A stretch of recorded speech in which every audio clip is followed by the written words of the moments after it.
वेला, दोस्तों सच्चा खंडा वेला। जिस इंसान पे पहले कर्म हुआ हो उसके करीब कर देता है, उसकी बदौलत उन पे भी कर्म होने लग जाता है। बयान करने वाला जितना हसीन होता है उसका मुशाहिदा भी उतना ही बुलंद होता है। ये कलाम है मशहूर साहब कादरी फाजली, जो इनामात मिले हैं बुजुर्गान दीन से उनका जिक्र ख्याल किया है।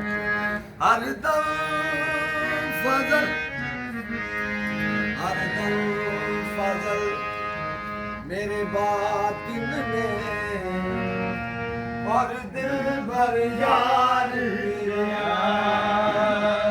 तेरा लाल गुलाब चमन का और आंख फलक का तारा, तेरे पाक कदम की मिट्टी और छू कर वक्त गुजारा।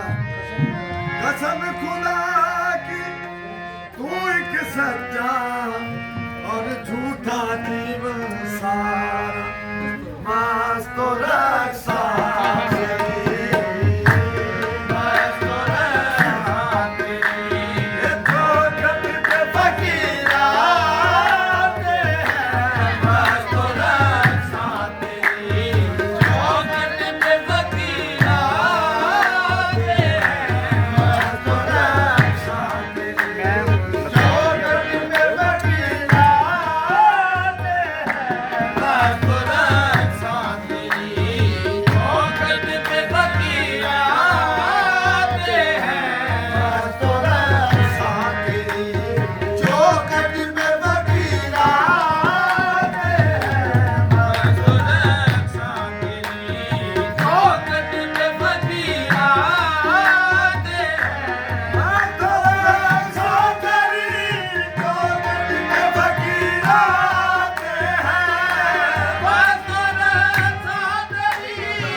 मैं कशो मैं कदा